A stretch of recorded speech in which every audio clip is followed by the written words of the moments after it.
Visakha metro కళ నెరవేరే దిశగా అడుగులు పడుతున్నాయి.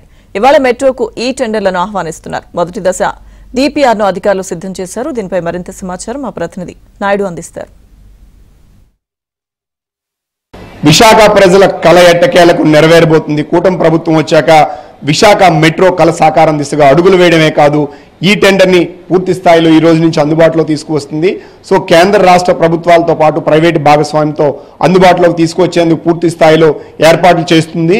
ఈ మెట్రో ప్రాజెక్టుకు సంబంధించి ఇప్పటికే దాదాపుగా ప్రణాళిక అంతా సిద్ధం చేయడం జరిగింది. ఆ ప్రాజెక్ట్ రిపోర్ట్ను కూడా పూర్తి స్థాయిలో సిద్ధం చేశారు. అంచనా వ్యయంని 11,498 కోట్లుగా అంచనా వ్యయం వేయడం జరిగింది. మొదటి దశలో కొమ్మాది నుంచి స్టీల్ ప్లాంట్ వరకు కూడా ఈ మెట్రోని పూర్తి స్థాయిలో వేయడానికి సిద్ధపడడం జరిగింది. ఇందులో కూడా 3 కారిడార్లు ఉంటాయి. ఒకటి కొమ్మాది నుంచి స్టీల్ ప్లాంట్ వరకు, అలాగే రెండోది మనం చూస్తే తాడిచెట్లపాలెం నుంచి మనం ఏదైతే చూసినట్లయితే ఆర్కే బీచ్ వరకు ఒక కారిడార్ ఉంటుంది. అలాగే మనకి ఇంకొక కారిడార్ మనం చూసుకుంటే గురుద్వారా జంక్షన్ నుంచి మనం చూసుకున్నట్టయితే అటు పోస్ట్ ఆఫీస్ వరకు కూడా మరొక కారిడార్ని కూడా పూర్తి స్థాయిలో అందుబాటులో తీసుకొచ్చేందుకు పూర్తి స్థాయిలో సిద్ధం చేశారని చెప్పొచ్చు.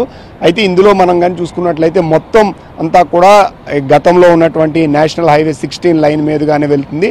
అయితే కేవలం 98 ఎకరాలు మాత్రమే రిక్వైర్మెంట్ ఉంటుంది. రిమైనింగ్ అంతా కూడా రోడ్డు మధ్యలోంచే వెళ్తుంది. అది 3 లెవెల్ కారిడార్ ప్లాన్ చేస్తున్నారు. ఎందుకంటే పైన మెట్రోతో పాటు కింద వెహికల్స్ కూడా ఏదైతే బస్సులు కానీ కార్లు వెళ్ళడానికి, సో 3 లెవెల్లోని ఈ మెట్రో వచ్చే విధంగా కూడా ఇప్పటికే దాని ప్రణాళికలు సిద్ధం చేశారు. అయితే కేంద్ర ప్రభుత్వం 100% పూర్తి స్థాయిలో ఈ నిధులను సమకూర్చాలని చెప్పి గత కొన్ని రోజులుగా కూడా ఎంపీలంతా ప్రభుత్వంగానే ఒత్తిడి తెస్తున్నారు. అయితే కేంద్రం పూర్తి స్థాయిలో స్పందించకపోవడంతో సో 60% నిధుల్ని ప్రైవేటు వ్యక్తుల నుంచి సేకరించి 40%, ఒక 20% రాష్ట్ర ప్రభుత్వం, ఒక 20% రాష్ట్ర ప్రభుత్వం, అది కూడా VMRDA నుంచి తీసుకోవాలనేది ఒక ప్రతిపాదన రాష్ట్ర ప్రభుత్వం తీసుకురావడం జరిగింది.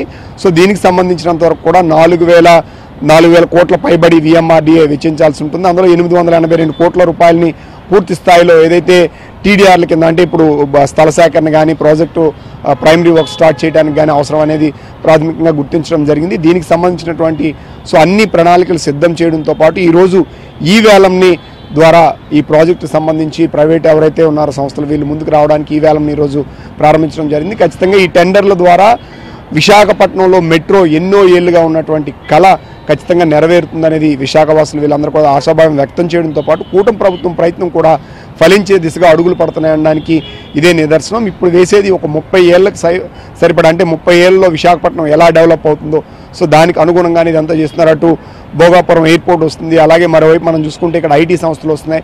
సో ఇండస్ట్రియల్ డెవలప్మెంట్కి ఎక్కువగా ఆస్కారం ఉన్నటువంటి నగరం, సో ఏషియాలోనే ఫాస్టెస్ట్ గ్రోయింగ్ సిటీగా విశాఖపట్నం ఉన్న నేపథ్యంలో ఇక్కడ మెట్రో అనేది ఖచ్చితంగా అవసరం. కాబట్టి కూటమి ప్రభుత్వం ఇప్పుడు అడుగులు వేస్తుంది అనేది స్పష్టంగా తెలుస్తుంది. ఈరోజు వచ్చినటువంటి ఈ టెండర్లో ఎవరు పాల్గొంటారో వాళ్ళకి కోట్ చేసిన వాళ్ళకి ఇచ్చేందుకు సిద్ధమవుతుంది. సో ఈ టెండర్కి పూర్తి స్థాయిలో ఆహ్వానం పలకడం ద్వారా విశాఖ మెట్రోకి అడుగులు పడ్డాయనేది మనం స్పష్టంగా చెప్పొచ్చు.